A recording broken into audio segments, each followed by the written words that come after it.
Salut les sportifs, c'est Goulven Tristan. Aujourd'hui, je suis content de vous retrouver pour un nouveau témoignage, pour une nouvelle interview, des gens qui passent à l'action, des gens qui sortent de leur zone de confort. Et aujourd'hui, j'ai l'honneur de recevoir Marine Leleu. Voilà, vous devez sûrement la connaître. Pour celles et ceux qui ne la connaîtraient pas encore, est-ce que tu peux te présenter en 2-3 mots, qui tu es, comment t'appelles-tu, même si je viens de le dire, que fais-tu dans la vie et... Ok, très bien. Moi, je m'appelle Marine Leleu, je vis à Paris, j'ai 26 ans. Je fais du sport, je partage du sport et je suis créatrice de contenu sur les réseaux sociaux. À côté, je suis coach sportive, mais je fais plein de choses à côté.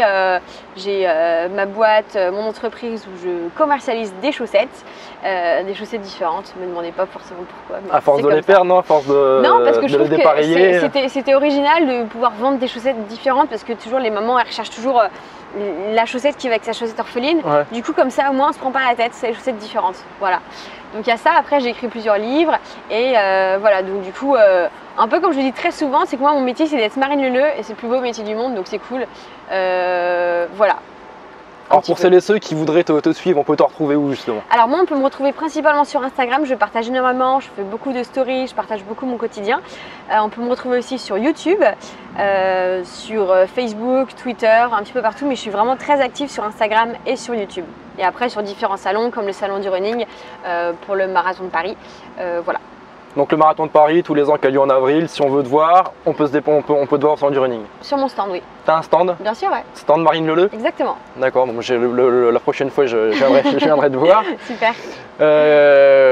Tu nous as parlé d'ouvrages, de livres. Pour ceux qui voudraient encore en savoir plus, qui voudraient lire tes ouvrages, c'est quoi? On peut les trouver où? Alors moi, donc j'ai 2 livres différents. J'ai un livre, c'est le HIIT.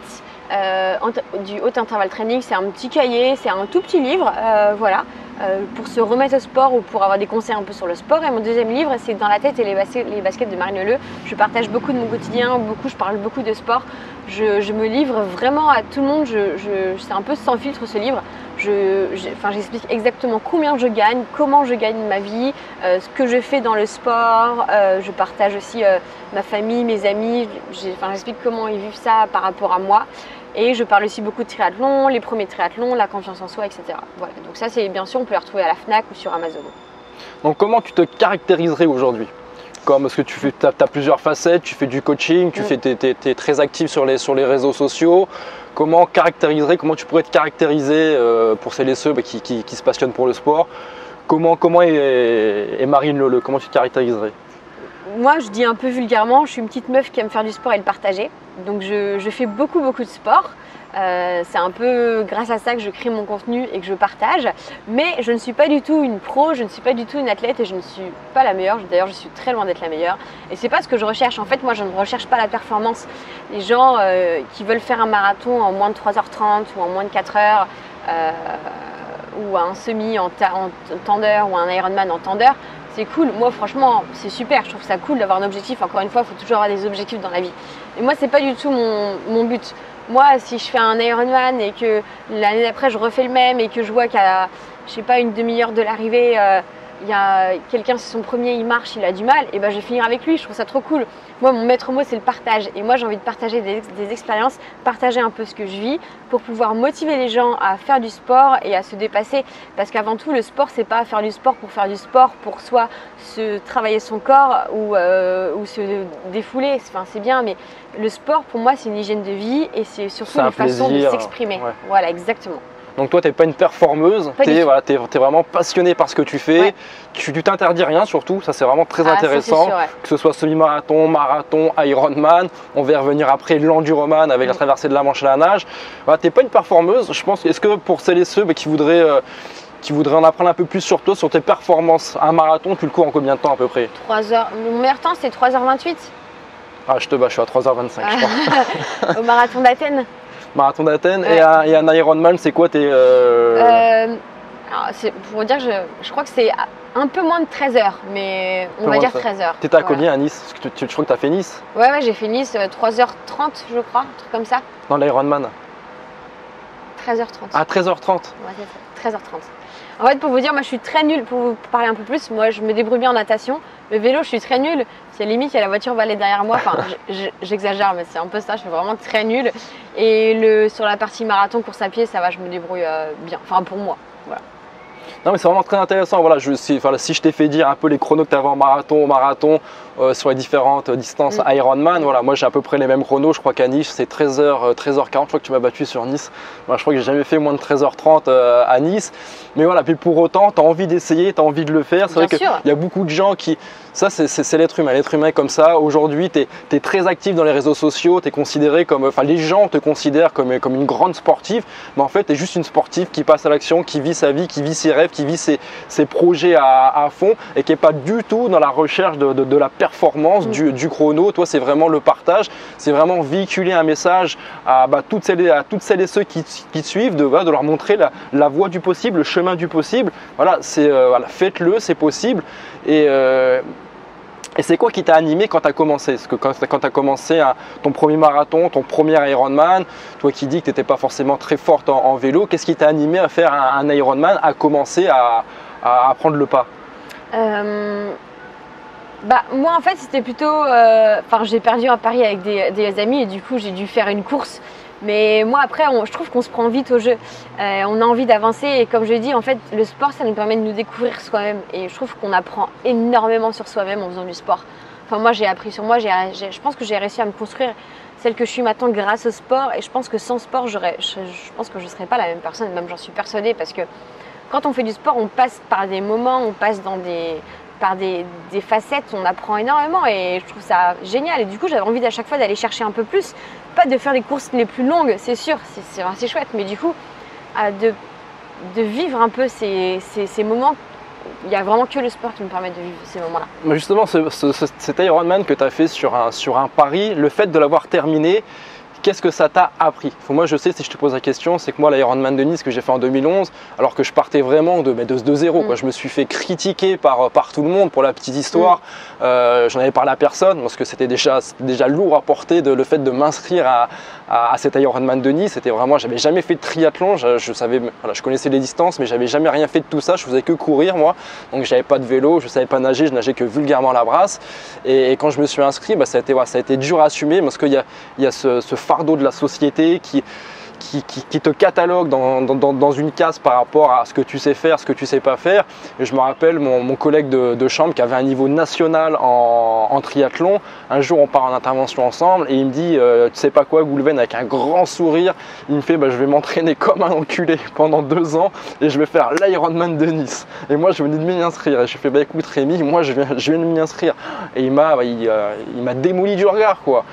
Et ça a été dur à assumer, mais finalement j'ai été, je voulais voir si j'en étais capable de le faire, non pas que je voulais pas que ce soit la société qui me mette dans un moule et me dise non tu peux pas le faire parce que tu n'as pas de vélo, parce que tu sais pas nager. Non, je voulais le voir de moi-même et j'ai été, et quand j'ai franchi cette ligne d'arrivée, j'ai tombé énormément de croyances limitantes et ça m'a ouvert plein de nouveaux chemins à prendre dans la vie, que ce soit dans le sport ou dans le domaine de l'entrepreneuriat. J'ai découvert plein de nouvelles choses sur moi.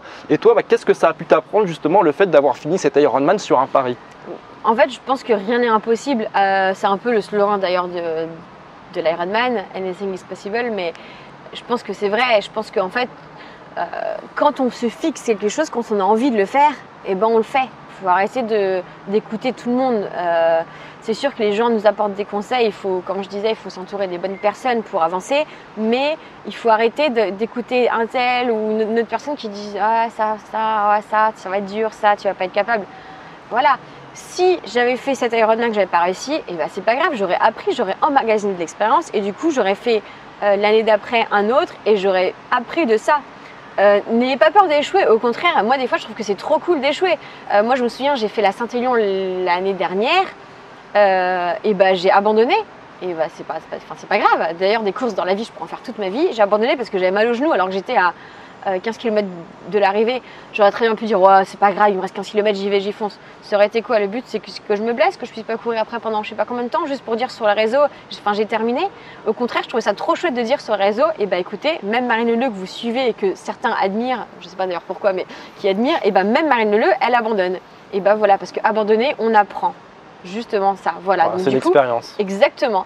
Et c'est trop cool. Si on arrivait à tout dans la vie, c'est pas drôle. Enfin, je veux dire, c'est quoi le but de réussir tout ce qu'on fait? Le but, c'est de réussir ce qu'on fait en passant par des épreuves et surtout en rencontrant des gens qui vont nous aider à avancer.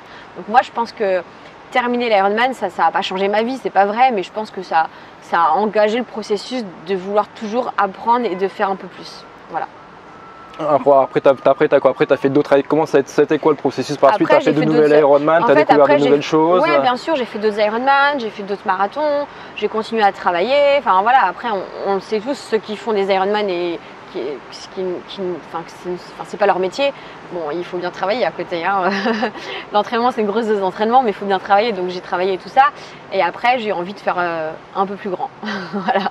Alors on va y venir, donc un peu plus grand, c'est quoi? Donc c'est l'enduroman. Voilà, l'enduroman. Alors comment c'est venu l'enduroman? Je pense que c'est pas venu sur un pari. Voilà, donc, non, l'enduroman, en fait, moi j'en ai entendu parler 4 ans un peu auparavant. Ouais. On m'a dit, ouais, c'est une course de ouf. J'ai dit, ouais, c'est cool, mais bon, c'est une course de ouf. Mais, ouais. Non, c'est bon, enfin, jamais je me suis imaginé le faire. Et au fur et à mesure, j'avais une petite idée qui trottait dans ma tête. Germé, voilà, qui a grandi. Et pourquoi pas moi? Et encore une fois, je me suis dit, eh ben, je vais essayer. Voilà. Donc au début, on me prenait vraiment pour une folle, même mes parents, ma famille, même s'ils savaient très bien que j'étais un peu une folle dans tout ce que je faisais. Et je me suis donné les moyens. Je me suis donné les moyens en essayant de me dégager des temps d'entraînement, me réveillant très très tôt le matin. J'ai aussi participé à des 25 km de natation en eau libre. Alors déjà, tout le monde se disait, ouais, enfin Marine, elle peut participer à ça parce que elle est connue et parce que machin. Non. Prenez juste une licence dans une fédération de natation et vous leur demandez de vous inscrire sur un 25 km de natation. Je vois pas, voilà quoi. Alors oui, il faut oser. Parce que moi, ma première compétition d'eau libre, c'était un 25 km. J'ai jamais fait de 5 km avant. Voilà, je me suis lancée dans ça. Alors j'ai été hors délai, donc on m'a arrêté à la fin à 23 km. Mais au moins j'ai fait. Donc c'est pour vous montrer encore une fois que je ne suis pas la meilleure et que je ne réussis pas tout. T'as essayé, mais prendre le départ avec Aurélie Muller à côté, je me suis dit, c'est cool. Au bout de 10 mètres, elle était 50 mètres devant. Mais c'est pas grave, enfin, c'est cool, c'est une super expérience et j'ai appris plein de choses, j'ai rencontré des gens géniaux et ça m'a aidé pour ce processus de m'entraîner du coup pour traverser la Manche. Parce que pour petit rappel, l'enduroman, donc c'est relier Londres à Paris. Donc c'est 144 km de course à pied, traverser la Manche à la nage et faire Calais-Paris à vélo. Et pourquoi dans ce sens-là? C'est juste que dans le sens traverser dans le sens France-Angleterre, c'est interdit. Voilà. Ouais, c'est devenu interdit. Voilà, c'est ça.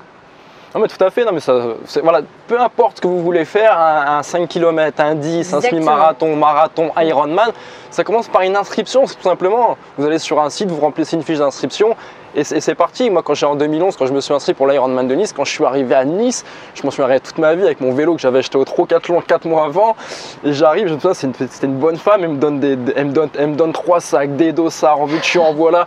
Et là je la stoppe, je lui fais, je fais expliquez-moi tout. Et là elle me regarde, elle me fait, vous inquiétez pas, c'est comme pour un triathlon. Et là je la regarde, je fais, j'ai jamais fait de triathlon moi. Et là elle me regarde et me fait, ah ouais. Bon, je vais tout vous expliquer.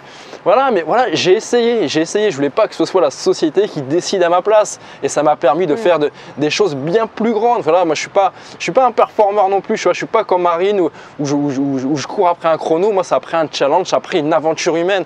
Et après, moi, mon bonheur, pour toutes celles et ceux qui me suivent, qui connaissent mon parcours, je l'ai trouvé dans l'ultra triathlon. Là, j'ai vraiment trouvé une grande famille. Où là, on est très peu nombreux. Déjà en France, on est 5-6 à faire ça en France. Au monde, on doit être 150 ou 200 licenciés sur l'ultra triathlon, mais c'est vraiment une famille et j'ai découvert des gens mais juste exceptionnels. La plus belle histoire que j'ai découvert, que j'ai rencontré sur un ultra triathlon, c'était un quintuple Ironman au Mexique à Léon. Donc quintuple Ironman, c'est 19 km de nage, 900 de vélo et 211 de course à pied. Et là, en fait, il y avait deux formules. Soit c'était en continu, donc moi je le faisais en continu, et il y avait une autre formule où c'était un Ironman tous les jours pendant 5 jours. Et là, il y avait un Argentin et un Finlandais. Je vous enverrai les liens des articles, des journaux, des reportages télé qu'il y a eu en Argentine par la suite. Tu me croiras ou non, Marine, je t'en sais qu'on n'en a pas parlé en off. Ils sont à leur dernier Ironman, cinquième jour, dernier tour de vélo. Le Finlandais et l'Argentin, ils sont à côté, dernier tour de vélo. Il y avait une grande descente et en fait, on faisait ça dans un parc qui était ouvert au public. Et là, il y a un gamin qui traverse, les deux qui pilent, les deux passent par-dessus leur vélo. L'Argentin, il se réceptionne mal, mais voilà, il s'arrache un peu une partie de la jambe, beaucoup de contusions au niveau d'une jambe. Et le Finlandais, par contre, il tombe tête la première. Toute la mâchoire ouverte, toute la mâchoire arrachée. Il doit partir en urgence à l'hôpital. Le Finlandais, alors anecdote, il l'amène à l'hôpital. L'Argentin qui a chuté avec eux, il est chirurgien de métier, il ne veut pas abandonner son pote, il l'accompagne, ils vont tous les deux à l'hôpital, ils arrivent à l'hôpital, l'hôpital il est blindé, il s'avère que l'un des chirurgiens de l'hôpital, son frère c'était l'organisateur de la course, donc il appelle son frère comme quoi il y a un blessé grave qui arrive, le Finlandais qui a, qui a le visage en sang, qui est ouvert de partout au niveau de la mâchoire. Il prévient qu'il y a un Argentin qui est avec eux, lui-même qui a la jambe très abîmée, mais que cet Argentin est chirurgien de métier. Et en fait, je vais vous montrer les photos là, juste après. Et il y a le chirurgien qui est dans le bloc opératoire en train d'opérer le Finlandais. Ouais. 22 ou 23 points de suture au niveau de la mâchoire. L'opération elle a duré à peu près 2 heures. Ils sont revenus sur la course, ils ont fini le vélo et après ils sont partis, ils ont fait ensemble le marathon. C'est dingue, je trouve ça génial. Et ils ont franchi la ligne d'arrivée ensemble. L'autre plus c'était Halloween, le Finlandais qui avait un gros pansement au niveau de la mâchoire, le sang avait continué de saigner, il y avait son pansement qui était un peu imbibé de sang. Mais encore une fois, voilà, c'est des histoires que vous trouverez uniquement dans le sport, c'est des histoires que j'ai pu connaître à travers le sport parce qu'à un moment donné je me suis dit j'ai osé faire quelque chose et le fait d'avoir osé, la vie elle m'a offert plein de nouvelles choses, plein de nouvelles rencontres. Voilà, aujourd'hui, j'ai la joie de rencontrer Marine Leleu, voilà, que je suis sur les réseaux sociaux. Voilà, aujourd'hui, je suis content d'apprendre à connaître son parcours, son état d'esprit, sa philosophie de vie, qu'est-ce qui l'a amené à faire tout ça. Et je me retrouve complètement à travers elle. Voilà, à travers Marine Leleu, je ne vois pas du tout, comme elle le dit elle-même, une performeuse. C'est quelqu'un tout simplement qui ose. En fait, ce qu'elle fait, tout le monde est capable de le faire. Elle ne court pas un marathon en moins de 3 heures. Ah non, elle ne fait pas le 100 mètres en moins de 10 secondes. Et elle fait des scores de monsieur tout le monde. Mais voilà, elle passe à l'action. Parce que par rapport aux excuses, c'est vrai qu'il y a beaucoup de gens qui sont bloqués par rapport aux excuses, par rapport à cette société négative, comme je l'ai dit, comme je me répète, qui nous catalogue dans un moule. Qu'est-ce que tu pourrais dire aux gens qui se trouvent des excuses, qui ont peur de cette société, qui ont peur de l'échec? Toi, l'échec, tu le prends comme une expérience. Ouais, bien sûr. Tu n'hésites même pas, à le partager, tu n'hésites pas à le partager, tout ça. Ouais, mais à toutes celles et ceux qui ont peur de l'échec, qui ont peur de ne pas réussir. Je pense qu'il faut avoir honte de rien dans la vie. Et moi qui partage beaucoup, moi, j'ai aucun filtre, j'ai pas de truc à cacher aux gens, j'ai rien à cacher aux gens en fait. Au contraire, être honnête avec le monde et c'est être honnête avec soi-même surtout. Parce que faire croire des choses aux gens, leur raconter un peu n'importe quoi, c'est se cacher des choses aussi. Moi je pense que c'est hyper sain de partager un maximum la vérité pour les autres, donc du coup par rapport à soi. Et je pense que de toute façon, dans la vie, il y aura toujours des gens qui vont pas vous aimer. Et heureusement, si on plaisait à tout le monde, ce serait naze, quoi. Donc il y a toujours des gens qui vont pas forcément vous aimer, qui vous critiquent ou non, continuez à avancer. Ce que je disais, c'est que même s'ils vous critiquent, et au contraire, c'est que vous êtes intéressant, du coup ils vous critiquent. Et au contraire, ils vont vous faire de la pub. Le principal, c'est qu'on parle de vous. Bon, en bien, en mal, c'est mieux qu'on parle de bien en vous, mais en mal, forcément, on parle de vous. Il ne faut pas avoir peur. Il faut surtout croire en soi. Il faut surtout se dire que de toute façon, dans la vie, tout est à gagner. On n'a rien à perdre. Enfin, voilà quoi. C'est ça. Voilà, allez chercher vos projets, allez chercher vos rêves. C'est ça, créez-vous des rêves. Battez-vous pour devenir la personne que vous avez envie de devenir, mais surtout, voilà, ouvrez-vous au monde, partagez. Exactement. Et essayez surtout, commencez quel qu'il soit votre projet, un 2 km, un 5, un 10, un semi-marathon, marathon, Ironman, commencez-le par une introduction. Il y a trop de gens qui concluent quelque chose avant même d'avoir essayé. Voilà, moi, tout ce que j'ai pu faire, la résultante de mon titre mondial que j'ai eu en 2016, c'est que j'ai commencé à un moment donné, je me suis dit, je vais commencer par un Ironman. Alors, on peut commencer par un S, un XS, un Alpha et compagnie. Bon, moi, j'avais envie de commencer par un Ironman. Voilà, et le fait de l'avoir terminé, comme je vous l'ai dit, ça m'a ouvert. J'ai tombé plein de croyances limitantes. J'ai découvert plein d'autres athlètes avec qui j'ai partagé. Je pense notamment, si elle regarde cette interview, à Guy Rossi. Guy Rossi, c'est le doyen, on l'appelle la légende dans l'ultra-triathlon. Dans l'ultra-triathlon, 69 ans, 3 titres mondiaux en ultra-triathlon. Il était encore avec moi au Mexique en 2016 à faire le quintuple. Il a fini le quintuple Ironman à 69 ans. Il n'y a pas d'excuse, il n'y a pas d'excuse d'âge, il n'y a pas d'excuse de poids. Je peux vous montrer aussi des photos de Soraya que je vais vous montrer à la fin de cette interview. Soraya, une super amie, une anglaise, qui fait quasiment tous les ultra-triathlons, donc double Ironman, triple Ironman, quintuple, DK et compagnie. Elle en réussit 1 sur 3 à peu près. Mais il faut savoir, quand vous allez voir Soraya en photo, c'est quelqu'un qui fait plus de 100 kg et qui n'a pas du matériel forcément adéquat pour faire ce type d'épreuve, mais elle est là, et elle s'éclate, et elle a le smile durant toute la course. Le principal, c'est de prendre du plaisir. Si vous faites quelque chose en prenant pas de plaisir, c'est pour ça que moi je cherche pas la performance, parce que pour faire juste une petite parenthèse, des fois quand on s'entraîne beaucoup pour performer, on fait du fractionné. Moi le fractionné, j'aime pas ça, du coup j'en fais pas, j'en ai jamais fait de ma vie. Ah, toi aussi t'aimes pas ça? Voilà. Ça fait trop mal.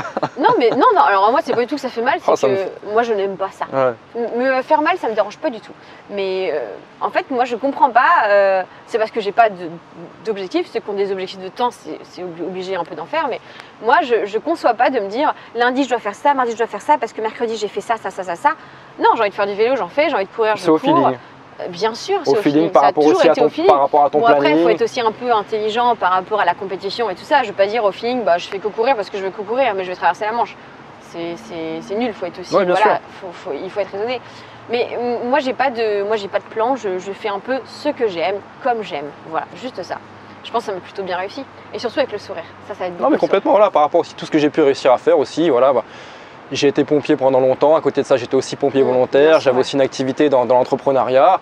Je ne me suis pas interdit ni refusé, je ne me suis jamais trouvé d'excuses par rapport à toutes les activités que je pouvais avoir, de me dire le sport, bon voilà c'est bien, j'ai peut-être les capacités, mais voilà je ne peux pas le faire parce que je suis déjà trop pris, parce que ceci, cela. Non, trouvez des moyens, trouvez des solutions, mettez un pied devant l'autre, commencez un projet par une introduction, trouvez des solutions et vous verrez que tout est possible. C'est pas une question de temps, c'est juste une question d'organisation, c'est une question de vouloir. Par rapport aux excuses aussi, Marine Leleu, tu nous parlais de l'enduroman, qui est vraiment une course, c'est le triathlon le plus considéré comme le plus dur du monde. Et peu de temps avant, justement, tu t'es fait renverser, tu étais à vélo, c'est ça? Ouais, un an avant, je me suis fait renverser. Raconte-nous un peu cette histoire, justement. En fait, donc moi, je savais que j'allais faire l'enduroman. Et donc, j'ai fait l'enduroman là, donc le 23, 24, 25 juin 2018. Et l'année dernière, en 2017, le 14 juillet 2017, je me fais renverser par une voiture, une semaine avant Nice, que je devais faire aussi. Et donc là, je me fais opérer l'épaule, greffe de ligaments dans l'épaule, etc. Et on me dit que jamais je pourrais renager aussi bien que je nageais et aussi longtemps. Et moi j'ai dit non. Non, j'ai un enduroman dans un an, je traverse la Manche, non. J'étais en centre de rééducation, entre-temps, parce que j'étais 2 fois en centre de rééducation pendant 1 mois, entre-temps je faisais des exercices encore chez moi, je bougeais mon bras, je me forçais à faire des trucs et tout ça, et j'y croyais. Et je me suis dit, je vais le faire, je veux le faire ce truc. Enfin, en fait, dans ma tête, je m'étais dit que j'avais pas d'autres possibilités. T'étais programmé. Voilà, exactement. Et quand dans ma tête, je me suis dit, je vais le faire, si vous vous dites, peut-être ça va le faire, ou je sais pas, peut-être que je vais réussir, on verra. Non, vous le faites, c'est tout. Si vous vous dites dans votre tête, je vais le faire et je vais réussir, ça marche. Je l'ai fait, j'ai réussi. Ouais, il n'y a pas de place pour les excuses. Alors je ne suis pas passée, alors c'est sûr qu'entre je suis là, je veux le faire, je vais réussir, j'ai pas fait ça, hein. J'ai fait ça, j'ai reculé, j'ai avancé, j'ai fait ça, j'ai reculé, je suis hop, mais voilà. C'est ça. Ouais, pour toutes celles et ceux, je vous remettrai aussi ce parcours de Dominique Benassi aussi que j'ai rencontré au Mexique, un unijambiste. Un unijambiste, il est arrivé c'était un DK Ironman, un Ironman tous les jours pendant 10 jours, c'était en octobre 2015. Il arrive, ce monsieur, donc déjà handicapé, unijambiste, il lui manque une jambe, et en plus de ça, il avait reçu aucune de ses valises. Il n'avait pas sa tenue pour nager, il n'avait pas son vélo, il n'avait pas son fauteuil roulant. À aucun moment, il s'est dit, je ne vais pas le faire. Voilà, je vais quand même le faire, et après, adviendra ce qu'il adviendra. Je vais commencer mon projet, cette course, par une introduction. Il a nagé 1,9 km, il a dû sortir parce qu'il était en hypothermie. Qu'est-ce qu'il a fait? Il s'est réchauffé, il a attendu 1 heure que le premier sorte de l'eau pour lui prendre sa combinaison. Il est reparti, il a commencé le vélo, on lui a prêté un vélo qui n'était pas du tout adapté à son handicap. C'est pas grave, il s'est dit, il était content. Lui dans sa tête, il avait une bicyclette comme tout le monde. Il a commencé, il a pris son vélo, il a dû faire 20 ou 30 km. Entre temps, son vélo est arrivé, il s'est arrêté, il a mis en place son vélo et il est reparti. Et il a été au bout de son épreuve. Voilà, parce que encore une fois, c'est juste un état d'esprit, c'est juste une attitude à avoir. Là où beaucoup de gens auraient abandonné, lui s'est dit je vais continuer, je vais commencer et adviendra ce qui adviendra. Peut-être que dans la course, à un moment donné, je serai obligé d'abandonner parce que voilà, les éléments feront que je ne pourrai pas continuer. Ou peut-être que le destin va venir m'aider, mon vélo va arriver, mon fauteuil roulant va arriver et cette personne a continué. Et voilà, le fait d'avoir été opportuniste, il a pu finir cette magnifique aventure au Mexique. Avant de quitter, c'est de clôturer cette interview. Est-ce que tu aurais un petit mot de la fin, Marine, à toutes celles et ceux qui qui nous regardent, à toutes celles et ceux qui auraient des projets, des envies, peu importe encore une fois leur objectif, qu'est-ce que tu pourrais, malgré qu'on on a déjà beaucoup dit, mais qu'est-ce que tu pourrais, pour clôturer cette interview, leur dire pour les motiver, pour passer à l'action, ne pas avoir peur et réaliser leur projet? Moi, j'aurais envie de dire, déjà, c'est croire en soi, à avancer. Et surtout de s'écouter soi-même, parce que dans la société on écoute aussi beaucoup les autres, et ce qui est très bien, mais je pense qu'il faut s'écouter aussi soi-même, se poser la question, ok, qu'est-ce que je veux vraiment moi ce que je veux moi, mais c'est pas ce que les autres voudraient que j'ai et faire ce que les autres voudraient que je fasse, c'est moi qu'est-ce que je veux vraiment faire, ça c'est le plus important. Et être des fois un peu égoïste dans la vie, alors que pourtant je parle beaucoup de partage et moi c'est mon maître mot le partage, mais des fois être un peu égoïste et penser à soi, ça fait du bien aussi. Et ça permet peut-être de se recentrer. Et des fois d'être que sur soi pour après bombarder d'amour et de partage. C'est ça. Moi, alors c'est très bizarre, moi je partage énormément, je partage beaucoup ma vie, mais je suis très solitaire. Je suis une fille très solitaire et j'ai besoin de ça. Voilà, surtout entourez-vous des bonnes personnes, faites les choses intelligemment, agissez avec surtout passion, amour, partage, et vous allez voir que tout va être réussi. Et surtout, prenez du plaisir dans tout ce que vous faites, parce que c'est cool la vie.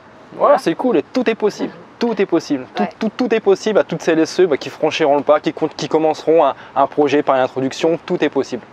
Bon, en tout cas, un grand merci Marine d'avoir accepté cette interview, d'avoir partagé ton expérience, ton état d'esprit, ton mindset. J'espère que tu vas en inspirer des centaines, voire des milliers pour passer à l'action.